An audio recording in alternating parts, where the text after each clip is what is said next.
আপনি দুনিয়ার সব বোঝেন, আখিরাত বুঝেন না কেন? আপনি কবর বোঝেন না কেন?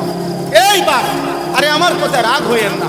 দুনিয়ার ঘর আপনার, আপনার দাদায় মাটি ফেলাইছে, ভিটা বাঁধছে, আপনার বাবায় হয়তো চারিদিকে বাউন্ডারি ওয়াল দিছে, আপনি আইয়া বিল্ডিং করছেন।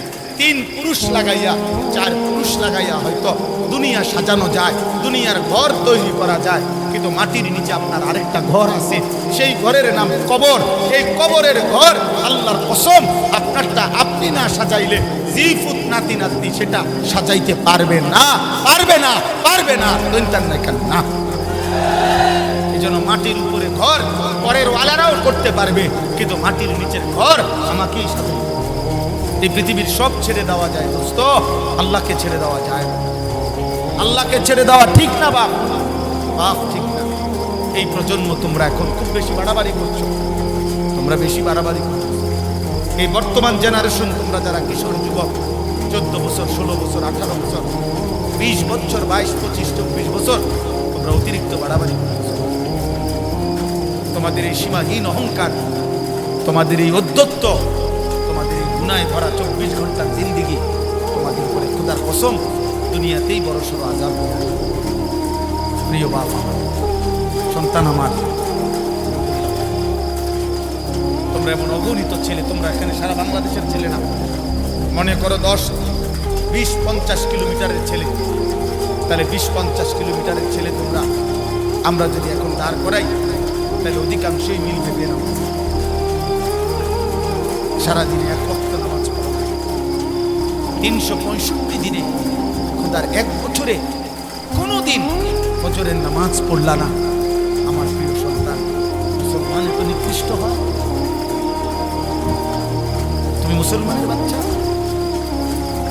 তোমার কোনো আল্লাহ আছে, তোমার কোনো নবী আছে? মুসলমান 365 দিনে, খোদার 1 বছরে কোনোদিনও ফজরের নামাজ পড়বা না। তুমি মানুষের বাচ্চা, তুমি মুসলমানের সন্তান। এক পবিত্র মা 2 বছর তোমাকে বুকের দুধ পান করাইছে। এই 2টা বছর মা বুকের দুধ পান করাইতে কত লক্ষবার গালে মুখে চুমা দিচ্ছেন, আদর করছেন, বুকে জড়াইয়া ধরছেন। এই বাবা কতবার মাথায় হাত বুলাইছেন, কত হুজুরের কাছে, কত আলেমের কাছে, কত আত্মীয় স্বজনের কাছে তোমারে দাঁড় করাইছে। হুজুর মাথাটা মুছা দেন, আদর করে দেন, আমার বাচ্চারে যেন আল্লাহ মানুষ বানায়। কত মানুষের হাত বুলাইছে, দোয়া করে দিছি।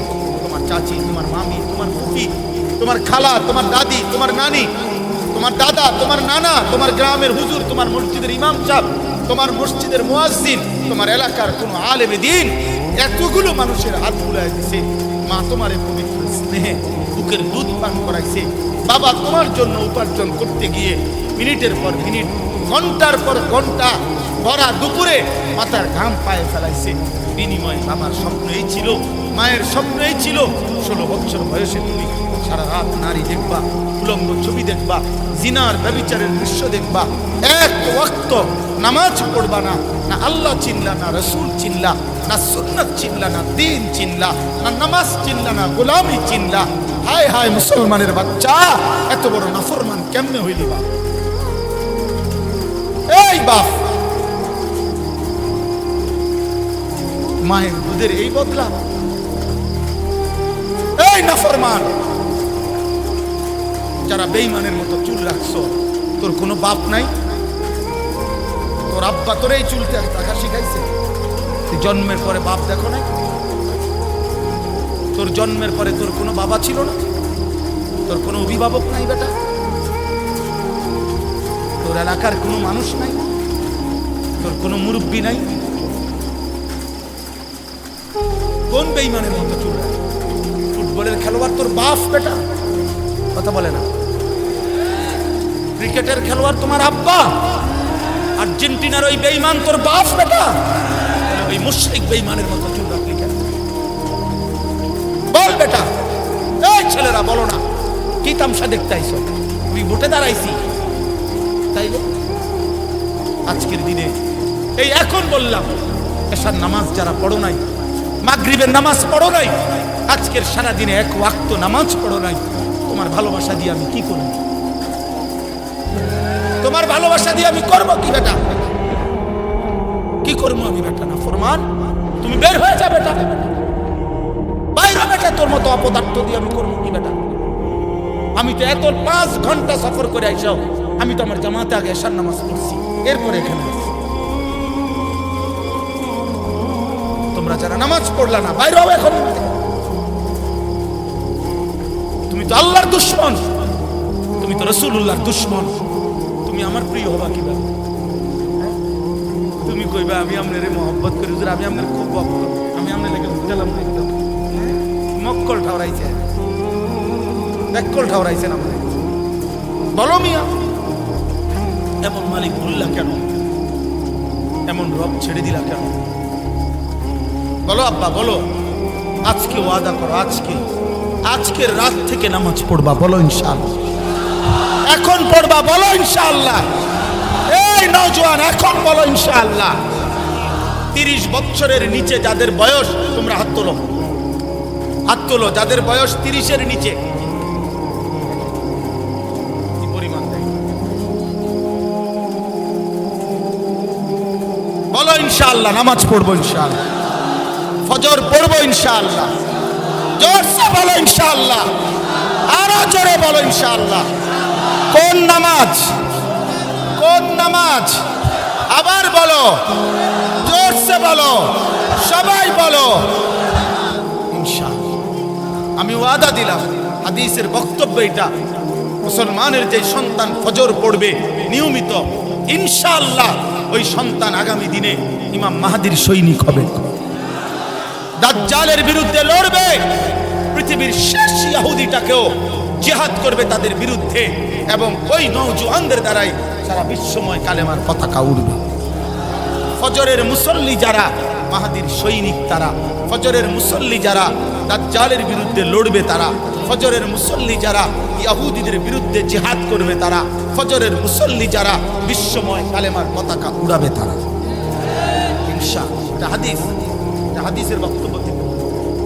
মাহদী আসবে, ঈসা আলাইহিস সালাম আসমান থেকে নামবে, দাজ্জালের জুলুম চলবে, আর ঈসা নবী আর মাহদী ফজরের মুসল্লিদেরকে সাথে নিয়ে শেষ যুদ্ধ দাজ্জাল এবং ইহুদিদের বিরুদ্ধে চূড়ান্ত শেষ লড়াই শুরু হবে ফজরের নামাজের পরে।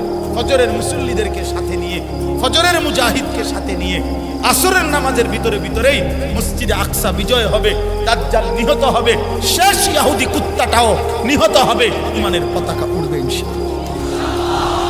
হাদিসের তোমার মতো মনে রাখো, নারী, ছবি, উলঙ্গ দৃশ্য, জিনা, ব্যভিচার, মোবাইলের অস্থিরতা, বেঈমানের মতো চুল চেহারা, তোমার মতো অপদার্থ ছাড়াও ইসলাম টিকবে, তোমার মতো আঙ্গাল কাঙ্গাল ছাড়াও ইসলাম থাকবে। তুমি কামে লাগবে নারী, তুমি একদিন মরে যাবে, আর বেড়ি চাইতে যাবে। হ্যাঁ, যাই অসুবিধা কি? দেখো সারা পৃথিবীর নারী, দেখো সারা পৃথিবীর মহিলা তোমার ঘরে আসুক, তুমি কি এটা চাও? এত বেড়ি দিয়া করবা কি? এত নারী দিয়া করবা কি? 16 বছর বয়সে যদি যুবক, 18 বছর বয়সে যদি এত নারী, এত উলঙ্গ ছবি, এত জিনা ব্যভিচারের দৃশ্য মোবাইলে দেখে ফেলো, আগামী 40 বছর যদি তোমার হায়াত পৌঁছে, ওই পর্যন্ত তো তোমার গুনাহ জমতে জমতে তুমি দাজ্জাল হয়ে যাবে। এত কম বয়সে এত বড় গাদ্দার হয়ে গেলা, মাত্র 16 বছর বয়সে ঘাড় তোর এত শক্ত হয়ে গেল যে রবের সামনে একটা সেজদাও দিল না। এত অল্প বয়সে মানুষ এত বড় গাদ্দার হয়, এত কম বয়সে এত বড় মালিককে বৃদ্ধাঙ্গুলি দেখাইলা যে হে মালিক, আপনি যতবারই আজান দিয়ে ডাকেন আমাকে, আমি সেজদা দেব, আমি চলে যাব। আমি এই জন্য পরিষ্কার বলি, একবারে চোখের দেখা বাস্তবতা হলো, আপনারা যে কেউ দেখেন, বাবা তোমরাও দেখো, যখনই আজান হয়, এই পৃথিবীর সবাই জানে এটা আজান হলে কুত্তা ঘেউ ঘেউ করে, ঘেউ ঘেউ করে ওই জায়গার থেকে সরে যায়। এটা আজান হলে মসজিদের সীমানার কাছ থেকে সরে যাওয়া, এটা কুকুরের স্বভাব, এটা মুমিনের স্বভাব হইতো। তুমি নাইলে দেখো, তুমি দেখো। এই জন্য সেলফি উঠাইবার সময় মানুষের লগে উঠাইও না, ওই কুকুরের লগে উঠাই। দোস্ত, তুই আর আমি মিলছি বালা, দুজন একসাথে উঠাইবা। উঠাইয়া বলবা দেশবাসী কমেন্টস করে জানাবেন আমাদের দুইজনকে কেমন লাগছে। সারা দেশবাসী জানাবে একরকমই লাগছে। দুজনেই মুত্যা পানি লয় না, একবারে খাপে কাপ মরতে যাবে। আমরা দেশে কয়ারি মরতে যাবে, এই দেশে যারবা বুঝেন নাই। খালাস, এটা বুঝতে শিখেন প্রিয় ভাই, তুমি বুঝতে শিখো, বুঝতে শিখো। বেঈমান তোমাদেরকে নিয়ে ডুগডুগি খেলে। বাঁদর বাঁদর নাচায়, ছোট্ট একটা ডুগডুগি আছে, বান্দর যারা নাচায় এটা এটা নাড়ায়, এটা ডুগডুগ আওয়াজ করে, বান্দর এটা তালে তালে নাচে। আজকে বেঈমান তোমাদেরকে একটা মোবাইল হাতে তুলে দিছে, এবার বলছে ওয়েট, তুমি অপেক্ষা করো, এটা হাতে রাখো, বাকি ডিজাইন যা দরকার চুলের, প্যান্টের, গেঞ্জি, শার্টের, খানার, চলাফেরার, পছন্দের অপছন্দের সবকিছু আমরা মুশরিক, আমরা ইহুদি, আমরা দেব তোমাদেরকে, তোমাকে। তুমি শুধু মোবাইল দেখে দেখে ওই রঙে সাজবা, ওইভাবে সাজবা, তাহলেই তুমি পরিচয় তো তোমার মুসলিম রক্তে মাংসে, কিন্তু চলাফেরা চলনে বলনে তুমি হবা বেঈমান মুশরিক।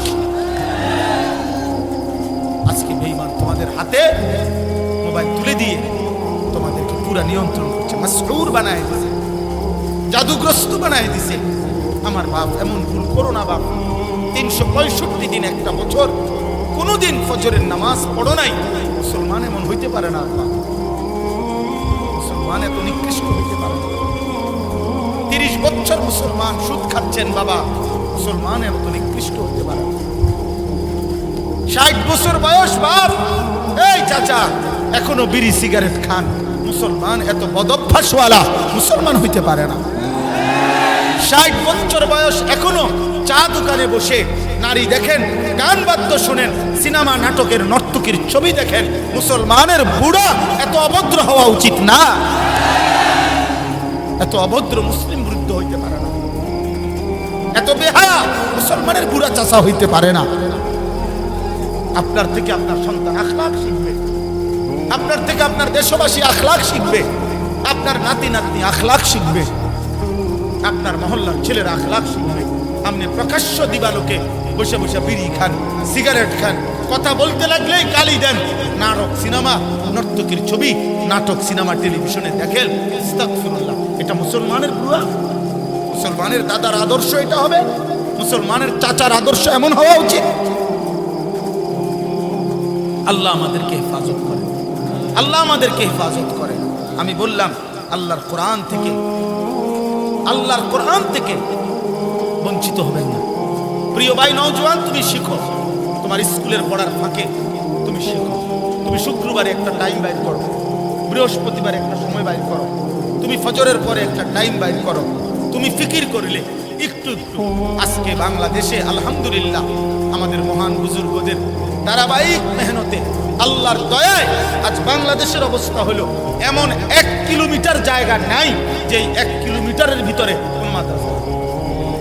তার চারিদিকে আল্লাহর কোরআন শিখানোর এত বেশি ব্যবস্থাপনা থাকার পরেও আল্লাহর কোরআন থেকে বঞ্চিত হইলা কোন যুক্তি? ইনসাফ কি বলে? আজকে যদি হয়তো যে হুজুর এখান থেকে 30 মাইল দূরে মাদ্রাসা, আমার প্রতিদিন ওইখানে যাওয়ার সম্ভব না, আমার ব্যবসা আছে, দোকান আছে, আমার সংসার চলতো না, নইলে আমার কৃষি আছে, ক্ষেত খামার আছে, ভালো কথা।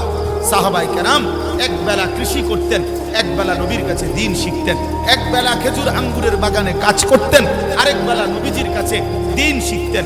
আল্লাহর কসম, কিতাবের মধ্যে আমি নিজে পড়ছি, ইয়াবুসুল ইলমা, সাহাবারা ইলম চর্চা করতেন ফি মাজালিসিহিম, যেখানে বসতেন ওনারা, যে কোনো মজলিসে, অফি মাসাজিদিহিম, মসজিদে, অফি আসওয়াকিহিম, তাদের বাজারে বাজারে, হাটে ঘাটে, সর্বত্র দিন চর্চা করতেন, ইলম চর্চা করতেন। সাহাবায়ে কেরাম ভাগ করে নিতেন যে ভাই আজকে তুমি আমার ক্ষেত, তোমার ক্ষেত, দুইজনের ক্ষেত, তুমি খেয়াল রাখবা, তুমি চাষাবাদ করবা, আমি নবীজির দরবারে থাকবো, নবীর সব কথা শুনে আসার পরে আমি আসব, তোমারে শুনামু। আবার তুমি পরের দিন যাইবা, তুমি নবীর দরবারে থাকবা, আমি আমগো দুইজনের ক্ষেত, আমি চাষাবাদ করব। আল্লাহর কসম, হযরত ওমর একজন সাহাবীকে সাথে নিয়ে এইভাবে নবীজির দরবারে কথাও শুনছে আর উপার্জনের কাজটাও। হাদিস দিন শিখছেন, দিন শিখছেন। বুড়া মিয়া রে, আপনি বয়স্ক লোক বলবেন চাচা একটা সূরা শিখেন, ওযু নামাজটা ঠিক করেন না। আগের এই বয়স নাই, শরীরে দেয় না, কুলাই তাই না, আপনি সাধুয়ানে কিতা করে আপনি দি গপ পাইতে লইলে আপনার গফে কেউ থামাই তারে না। কথা বলেন, আপনি যে সারা বিশ্ব মুক্তি দেন, সাধুয়ানে বইয়া বইয়া গীবত করেন, আপনি যে রাজনীতির আলাপ করেন, আপনার এই বয়সে আপনার জিগাইছে কে দেশ যে এনে যা কাইতক হলে শীতক আপনার কিতা আপনার না বলে জান চলে না। কথা বলেন না কেন? আপনার না বলে জান চলে না, তো আপনি বেন করেন কেন? চা দোকানে বই বই কপ মারেন কেন? এটা করলে পারেন। দুনিয়া সব ভাত খাইছে মাত্র, এখন আবার আপেল খাবেন নি, ও দাও 2 পিস দাও। মালটা খাবেন নি, ও খাও। আনার খাবেন, ও খাও। চা দিতাম নি, ও চা দাও। বহন দেই আরেকটা, ও বহন দাও। 10 টাকার বুট দেই, ও বুট দাও। কারণ দোকানে তো থাকবে, উড়াই দিত না, না খাইলে। আপনি দুনিয়ার সব বুঝেন, আখিরাত বুঝেন না কেন? আপনি কবর বুঝেন না কেন? এই বাপ, আরে আমার কথা রাগ হইয়েন না। দুনিয়ার ঘর আপনার, আপনার দাদায় মাটি ফেলাইছে, ভিটা ভাঙছে, আপনার বাবাই হয়তো চারিদিকে বাউন্ডারি ওয়াল দিছে, আপনি আইয়া বিল্ডিং করছেন। 3 পুরুষ লাগাইয়া, 4 পুরুষ লাগাইয়া হয়তো দুনিয়া সাজানো যায়, দুনিয়ার ঘর তৈরি করা যায়, কিন্তু মাটির নিচে আপনার আরেকটা ঘর আছে, সেই ঘরের নাম কবর। এই কবরের ঘর আল্লাহর কসম, আপনারটা আপনি না সাজাইলে জিফুত নাতি নাতনি সেটা সাজাইতে পারবে না, পারবে না, পারবে না। দৈন্তান না কেন না? এই জন্য মাটির উপরে ঘর পরের ওয়ালারাও করতে পারবে, কিন্তু মাটির নিচের ঘর আমাকেই সাজাই, আমাকেই সাজাই। আপনি যে দূর পারছেন দূর রেখা দেন, বাকিটা আপনার দিতে পারেন, কিন্তু কবর আপনি সাজান, আখিরাত আপনি সাজান। কেন আল্লাহর কোরআন পড়বেন না? এই জন্য আজকে এটা মাঝখানে লম্বা বললাম। দয়া করে প্রত্যেকে নিয়ত করেন আল্লাহর কোরআন ইনশাআল্লাহ বলেন, ইনশাআল্লাহ বলেন, ইনশাআল্লাহ। এবার আসেন, আমার কথার প্রসঙ্গ আমি শেষ করতে চাচ্ছি। যখন মক্কার কুরাইশরা এই কথা বলতেছিল যে কোনোভাবেই কোরআনের বিকল্প কোনো কিছু দিতে পারছে না, তো মক্কার একজন কুরাইশ সর্দার আনাস ইবনে নজর, এই কুরাইশ সর্দার, সে এই কথাবার্তা তো বলে বলে এরই মধ্যে একদিন ইরান দেশে পারস্য সফরে গেছে ব্যবসার কাজে। সে ওইখানে গিয়া দেখছে ইরানে যে ওইখানকার মানুষ বিকালবেলা সন্ধ্যাবেলা জায়গায় জায়গায় গোল হইয়া মজমা জমাইয়া বসে। কি করে? ওই মজমার মধ্যে সবাই গোল হইয়া বসে, আর একটা গায়িকা, নর্তকী, দাসী, যে গান গাইতে জানে, নাচতে জানে, বাদ্যের তালে তালে সে নাচে, আর পুরান দিনের কিচ্ছা কাহিনী সুর দিয়া দিয়া টাইনা টাইনা শোনায়, আর বাকিগুলা মানুষ খুব মনোযোগ দিয়া তার কথা শোনে। এই ছিল, সেটা খেয়াল করছে। তখন এই আনাস ইবনে নজর সে বলল যে এই যে মানুষগুলো এই গায়িকার গান এবং বাদ্য, নৃত্য, নাচ, এই গানের আসর, এইটা এত মনোযোগ দিয়া শুনতেছে, এইটা হইতে পারে মুহাম্মদের কোরআনের একটা বিকল্প কিছু। এই তখন সে অনেক দাম দিয়া চড়া মূল্যে একটা দাসী, কৃতদাসী, যে গায়িকা, যে নাচতে জানে, গাইতে জানে, এরকম একটা দাসী ইরান থেকে কিনে, তখন তো দাস দাসী কেনা বেচা হইতো না, তো এই দাসী কিনা মক্কায় নিয়ে আসছে। মক্কায় আনার পরে সে এবার মক্কার কুরাইশদেরকে বলছে, এইবার মুহাম্মদের কোরআনের বিপরীত আমি একটা জিনিস তোমাকে দেখাইতেছি। তখন সে সবাইকে একত্র করে এই গায়িকাকে বলছে, তো গায়িকা বাদ্যের তালে তালে সে গান শুনাইতেছে, পুরান দিনের কিচ্ছা কাহিনী এগুলো শুনাইতেছে। তখন আস্তে আস্তে দুষ্ট প্রকৃতির চরিত্রহীন কিছু লম্পট মানুষ, কিছু যুবক, কিছু মহল্লার মানুষ আস্তে আস্তে ওই মজা গায়িকা দেখে, নর্তকীরে দেখে, এরপরে আপনার যুবতীর শরীর দেখে, নাচ দেখে, বাদ্যের তালে তালে গান শুনে, এগুলো শুনবার জন্য যখন আস্তে আস্তে কিছু লোক জমা হইতেছে, তখন আনাস ইবনে নজর, এই কাফের, সে ঠাট্টা করত আর বলতো মুহাম্মদ এইবার বুঝবা তোমার কোরআনের বিকল্প।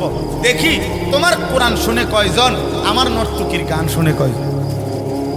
আল্লাহ তাআলা তখন এই বেঈমানের এই আচরণের এই জবাবে যে গান বাদ্য আল্লাহর কোরআনের বিপরীতে গান বাদ্য গায়িকা গানের আসর নৃত্যের আসর নায়িকার আসর এই ব্যবস্থাপনা যে করলো তাদেরকে আল্লাহ জবাব দিতে গিয়ে কোরআনের বিপরীতে যারা এটা করেছে তাদের জবাবে আল্লাহ তাআলা কোরআনুল কারীমের এই 21 নম্বর পারা 31 নম্বর সূরা সূরা লোকমানের এই 6 নম্বর আয়াত নাযিল করছে। কথা বুঝছেন? আল্লাহ কি বলছে দেখেন, অমিনান নাসি মান ইয়াশতারি লাহুল হাদিস। আল্লাহ বলে হে নবী কিছু মানুষ আছে এমন যারা প্রতিনিয়ত বেহুদা অনর্থক অপ্রয়োজনীয় গুনাহ মিশ্রিত কথাবার্তা সংগ্রহ করে, ক্রয় করে মানে সংগ্রহ করে। এই গুনাহ মিশ্রিত কথা অনর্থক কথা বেহুদা কথা সমস্ত তাফসীরের মধ্যে আছে। এই বেহুদা কথার 1 নম্বর, অনর্থক কথার 1 নম্বর, গুনাহ মিশ্রিত কথার 1 নম্বর হলো আল গিনা ওয়াল মাজামির, গান বাদ্য। কি বলেন? গান বাদ্য।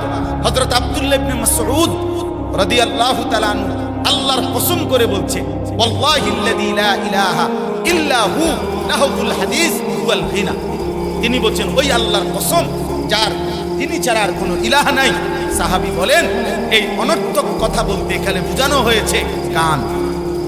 এই গান বাদ্য আল্লাহ বলেন গান বাদ্য গায়িকা নৃত্য নায়িকা এই গানের আসর যারা জমায়, নাচের আসর যারা জমায়, বাদ্যের আসর যারা জমায়, লিয়ুদিল্লা আন সাবিলিল্লাহ, আল্লাহর পথ থেকে আল্লাহর বান্দাদেরকে পথভ্রষ্ট করার জন্য, বিগাইরি ইলমিন, মূর্খতা বশত, মানে নিজেদেরকে তো মনে করে বুদ্ধিমান কিন্তু আসলে তারা মূর্খ। এজন্য প্রত্যেক পাপী সে যত বড় দুনিয়াবি শিক্ষিত হোক, আমি হই আর আপনি হন, পাপী মানেই মূর্খ। পাপী মানে কি? মূর্খ। পাপী মানে মূর্খ, পাপী মানে মূর্খ। প্রতিটা পাপ মূর্খতা, প্রতিটা পাপ অজ্ঞতা, প্রতিটা পাপ। এজন্য কোরআনুল কারীমের মধ্যে আছে ইউসুফ আলাইহিস সালাম 40 বছর পরে যখন ওনার ভাইদের কাছে 10 ভাইয়ের কাছে মিশরে যেদিন পরিচয় দিছে, ওনার পরিচয় তুলে ধরতে চাইছিলেন, তখন তিনি একটা প্রশ্নই করছিলেন ওনার ভাইদেরকে যে হাল আলিমতুম মা ফাআলতুম বিইউসুফা ওয়া আখিহি ইদ আনতুম জাহিল। বলছে তোমাদের কি মনে আছে যে তোমরা তোমাদের ভাই ইউসুফ এবং তার ভাইয়ের সাথে যখন তোমরা জাহেল ছিলে, মূর্খ ছিলে, কি করেছিলে? এই তাফসীরের মধ্যে লিখছে যে এখানে জাহিলুন বলতে বোঝানো হয়েছে ওইটা তো তাদের মূর্খতা, অর্থাৎ তারা যে ওনার ভাইকে ছোট্টবেলায় পানিতে ফেলে দিছে কূপের মধ্যে, এই গুনাহটা এই পাপটাকেই উনি বুঝাইছে যে যখন তোমরা মূর্খ ছিলে। এজন্য তাফসীর ইবনে কাসিরে লিখছে কুল্লু মান আসাল্লাহা ফাহুয়া জাহিল, যে আল্লাহর নাফরমানি করে, যে গুনাহ করে সে কি? জাহিল, সে মূর্খ, সে মূর্খ। আল্লাহ কোরআনে বলছে ওয়ালা তাবাররাজনা তাবাররুজাল জাহিলিয়াতিল উলা, অজ্ঞ মূর্খ নারীদের মতো হে ঈমানদার নারী তোমরা বেহায়া বেপর্দা নিজেদের সৌন্দর্য প্রদর্শন করে বের হয়েও না। এজন্য যে নারী নিজের রূপ, নিজের সৌন্দর্য, নিজের চেহারা, নিজের যৌবন, নিজের শরীর, নিজের পোশাকের চাকচিক্য, এমনকি বোরকার উপরেও যদি ডিজাইনেবল বোরকা, চাকচিক্যময় বোরকা প্রদর্শন করে, ওই নারী অজ্ঞ মূর্খ জাহেলদের অন্তর্ভুক্ত। ওইটা বেটি না, ওইটা প্লাস্টিক। প্লাস্টিক নারী বলে তাকে, নারীত্ব থাকে যার। আর আল্লাহর নবী বলছে আল মারআতু আওরাতুন, নারী বলে তাকে গোপনে থাকে যে, আড়ালে থাকে যে, লুকিয়ে থাকে যে, নিজেকে পর্দায় আবৃত রাখে যে। এজন্য আল্লাহ বলেন অজ্ঞতা বশত ওই শ্রোতা নামে গেছে। কেমন শক্ত শ্রোতা দেখছে, এই এখন নামছে শ্রোতা গেছে। আল্লাহ তো বলতেছেন মানুষদের মধ্য থেকে কিছু লোক আপনার যারা গান বাদ্যর আয়োজন করে মানুষকে আল্লাহর পথ থেকে দূরে সরাবার জন্যে, অজ্ঞতা বশত ওয়াত্তাখিযাহা হুজুয়া, এবং আমার কোরআনকে, আমার শরীয়তকে, আমার বন্ধুর দাওয়াতকে, কালেমাকে যারা উপহাস করে, ঠাট্টা করে, আল্লাহ বলেন উলাইকা লাহুম আযাবুন মুহিন। আমি আল্লাহ স্পষ্ট জানিয়ে দিলাম, আমি আল্লাহ তাদের জন্য নির্ধারণ করেছি অত্যন্ত নিকৃষ্ট, অপমানকর, লজ্জাকর আযাব। আযাব, আমি আযাব রেখেছি। এখানে দুইটা শব্দ দোস্ত, একটা হলো আযাবুন, আরেকটা হলো মুহিনুন। অর্থ হলো আল্লাহ বলে শুধু আযাব দেব না এমন নাফরমানকে, মুহিন মানে এহানত, এহানত মানে অপমান, আমি তারে বেইজ্জতিও করব, আযাবুন, তোকে আমি অপমান করব। এই জন্য দোস্ত, এই আমার শেষ কথা এটা, যে গান বাদ্য, নারী, ছবি, অশ্লীলতা, নারীর আসর, নায়িকার আসর, গায়িকার আসর, তোমার মোবাইলে হোক, টেলিভিশনে হোক, বাস্তবে হোক, সামনাসামনি হোক, রাতের গভীরে হোক, দিনের আলো হোক, এই গানের আয়োজন, বাদ্য, নায়িকা, গায়িকা, নর্তকী, অসভ্য নারী, বেহায়া বেপর্দা নারীর যেই কোনো ব্যবস্থাপনা তুমি যদি মোবাইল দিয়ে করো, তুমি যদি টেলিভিশন দিয়ে করো, তুমি যদি নিজের ব্যবস্থাপনা দিয়ে করো, তাহলে তুমি এই আয়াতের অন্তর্ভুক্ত। তো আল্লাহর ওয়াদা, আল্লাহ বলছে ওকে আমি অপমানও করব, ওকে আমি আযাবও দেব, ওকে আমি আযাবও দেব। এই জন্য দয়া করে আমরা প্রত্যেকেই এই রাত গভীরে অগণিত তাবিঈ, সাহাবী, বুজুর্গান পূর্ববর্তী জামানায় গান এবং বাদ্যের নিকৃষ্টতার উপরে কথা বলছেন। শুধু আমি একটা কথা শুধু বলতে চাই, নবীজি বলছেন শেষ জামানায় আমার উম্মতের উপরে তিনটা বড় আযাব আসবে। এক নাম্বার, তাদেরকে ভূমি ধসিয়ে দাফন করে দেওয়া হবে। দুই নাম্বার, পাথরের বৃষ্টি বর্ষণ করে ধ্বংস করে দেওয়া হবে। তিন নাম্বার, চেহারা বিকৃত করে দেওয়া হবে, অর্থাৎ মানুষের পরিবর্তে শূকর, কুকুর অথবা অন্য কোনো প্রাণীর আকৃতি বানায় দেওয়া হবে। নাউজুবিল্লাহ। সাহাবীরা জিজ্ঞেস করছে, ইয়া রাসূলুল্লাহ, মাতা এটা কখন হবে?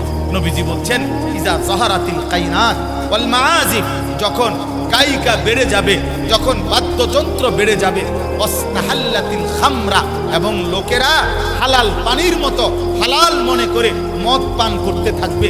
আল্লাহর নবী বলেন তখন কাউকে ভূমি ধসায় দেওয়া হবে, কারো উপরে পাথরের বৃষ্টি বর্ষণ হবে, কারো চেহারা ঘুম থেকে উঠে দেখবে কুত্তার মতো অথবা শূকরের মতো হয়ে গেছে। অতএব দোস্ত আমার, দোস্ত, বন্ধু আমার, নওজোয়ান সাথী আমার, আজকেই মোবাইলের আড্ডা থেকে বাঁচো, নারীর আড্ডা থেকে বাঁচো, মোবাইলের আসক্তি থেকে বাঁচো, বাঁচো দোস্ত। ইমামে আজম আবু হানিফা রাহমাতুল্লাহ আলাইহি বলছে সিমাউল আগানি ফিসকুন ওয়া তালাদ্দুযু বিহা কুফরুন। ইমাম আবু হানিফা বলেন গান বাদ্য শোনা এটা প্রকাশ্য পাপ, আর গান বাদ্য শুনে মজা পাওয়া, স্বাদ পাওয়া, এ গায়িকা দেখে, নায়িকা দেখে, গান শুনে, বাদ্য শুনে তুমি যে তাল পাও, মজা পাও, স্বাদ পাও, হ্যাঁ, তিনি বলছে কুফরুন, এটা কুফরি, কুফরি, কুফরি, কুফরি, তাল মারা, আহ আহ কই ওঠে, এরপরে এমন এমন করে না, এটা কি বুঝাইলা? তাল উঠলো, মজা পাইলা, এরপরে হাত বাড়ি মারে, পাও বাড়ি মারে, এরকম বলে, হ্যাঁ, টাকা দেয়, ঠিক না? এমন করে কিনা বলেন না কেন? তাহলে এগুলো হলো এই গান শুনে এই মজা পাওয়া, বাদ্য দেখে মজা পাওয়া, নারী দেখে মজা পাওয়া, তাহলে এটা হচ্ছে কুফরুন, কুফরি, কুফরি, কুফরি। আল্লামা ইমাম ইবনুল কাইয়িম আল জাওজি রাহমাতুল্লাহ আলাইহির কিতাব আদ-দা ওয়াদ-দাওয়া, এই কিতাবে আমি নিজে পড়ছি। তিনি বলছেন পূর্ববর্তী জামানায় এমন বহু বহু পাপী নাফরমান বান্দা যে ছিল মুসলমান, কিন্তু ইমানের হালাত হয়েছে এই যে মৃত্যুর পূর্বে গানে বাদ্যে এত আসক্ত ছিল, নারীতে, জিনাতে, গান বাদ্যে, যে কিতাবে লিখছে উনি যে পূর্ববর্তী জামানায় এমন ব্যক্তি ছিল, একেবারে নাম স্থান লিখছে, যে তাকে বলা হয়েছে কুল লা ইলাহা ইল্লাল্লাহ, মৃত্যুর মুহূর্তে বলা হয়েছে কালেমা পড়ো, লা ইলাহা ইল্লাল্লাহ পড়ো, ওয়া হুয়া ইউরাদ্দিদু আবিয়াতাম মিনাল আগানি। ইমাম ইবনুল কাইয়িম বলে কিন্তু ওই নাফরমান বারবার গানের বাক্য বলতেছে, তার যারে বলে কালেমা বলো, সে বলে গানের বাক্য। হাত্তা মাতা বিলা কওলি লা ইলাহা ইল্লাল্লাহ, তিনি বলেন শেষ পর্যন্ত সে লা ইলাহা ইল্লাল্লাহ বলা ব্যতীতই মৃত্যুবরণ। বন্ধু, যদি ফিরতে না পারো, যদি এমন মৃত্যু হয়ে যায় যে মৃত্যু গানের উপরে, বাদ্যের উপরে, নারীর উপরে, জিনা বেবিচারের দৃশ্য দেখতে দেখতে রাত 2টায় যে ঘুমায় গেল, শরীর বীর্যপাত হইল, হারাম উলঙ্গ ছবি দেখে দেখে শেষ, এই ঘুম যদি না ভাঙে, এই রাত যদি আর ভোর না হয়, আর যদি কোনোদিন চোখ মেলতে না পারো, কেমন হবে আপনার? কত ফিলিস্তিনি বাচ্চা, গাজার বাচ্চা 16 বছরের 14 বছরের এমন ছিল না যারা ঘুমাইছে আর ঘুম ভাঙে নাই? হয় নাই এমন? দুশ্মনের আঘাতে, মিসাইলের আঘাতে উড়ে গেছে না? তো সেটা তো ইমানের মৃত্যু হয়েছে। কিন্তু এমন হইতে পারে কিনা হঠাৎ মৃত্যু? হঠাৎ মৃত্যু হলে যদি তোমার শরীর না পাক আর তুমি অ্যাক্সিডেন্ট করলে, তুমি পৃথিবী থেকে হারায় গেলে, আল্লাহ তোমাদেরকে হেফাজত করেন, আল্লাহ তোমাদেরকে ঈমান দান করেন, আল্লাহ তোমাদেরকে আখলাক দান করেন। এজন্য ভাইয়া অবশ্যই প্রত্যেকের কাছে গান, বাদ্য, গায়িকা, নায়িকা, গানের আসর, নৃত্যের আসর, বাদ্যযন্ত্র, নারীর এই ফাঁদ থেকে নিজেকে বাঁচাও। দোস্ত, আমার শেষ কথা হলো, পেটের চাহিদা, ক্ষুধার চাহিদা আল্লাহ দিয়েছেন, হালাল খাবার আল্লাহ ব্যবস্থা রাখছেন। তৃষ্ণার চাহিদা আল্লাহ দিয়েছেন, হালাল পবিত্র পানি আল্লাহ ব্যবস্থা রাখছেন। ঠিক তেমনি ভাবে লজ্জাস্থানের চাহিদা আল্লাহই দিয়েছেন, হালাল পবিত্র স্ত্রী তিনি তোমার জন্য ব্যবস্থা রেখেছেন। অতএব আমার যুবক, আমার নওজোয়ান, তোমার আমি শেষবারের মতো অনুরোধ করলাম, তুমি একজন নারীর জন্য একটা ছবির পিছনে এমন সুন্দর হায়াত, এমন রাত, এমন সুস্থ সবল যৌবন নষ্ট করে দুনিয়াটাও বরবাদ করো না, আখিরাতটাও বরবাদ করো না। তোমার চাহিদা পূরণ হবে, আল্লাহ তোমারে বৈধ পবিত্র একজন হালাল স্ত্রী মিলায়া দিবে, পবিত্র স্ত্রী নিয়ে সুখের সংসার হবে, আল্লাহ তাআলা সন্তান দেবে, ইনশাআল্লাহ আগত প্রজন্ম আসবে সুখে আর শান্তিতে, নেক জীবন পালন করে তুমি কবরবাসী হবে, আখিরাতের জান্নাতি হবে। আল্লাহ তোমাদেরকে হেফাজত করেন, কবুল করেন। সর্বশেষ আমার একটা মিনিট অনুরোধ হলো, সবাই মিলে দয়া করে প্রত্যেকে, এই মাদ্রাসা লম্বা কালেকশন করা সম্ভব না, কিন্তু মাওলানা অনেক কষ্ট করে আমার কাছে গেছেন, ও কুমিল্লা ক্যান্টনমেন্ট, ওইখানে গিয়ে আমারে দাওয়াত দিয়ে আসছেন। আমি ওই দাওয়াতটার কারণে এই দাওয়াতটা আমি ইচ্ছা করে বলছি যে আমার খাদেম ছেলেটার যে ওনারে খবর দাও, ওনার ওইখানে যাওয়ার জন্য আমি এই সাইডে আসি নাই অনেকদিন, বা আসিই নাই মনে হয়, এই জন্য আসলাম, আপনাদেরকে দেখলাম, আপনাদের এই ভালোবাসা, এই মহব্বত নওজোয়ান আল্লাহর জন্য যেন আল্লাহ কবুল করে।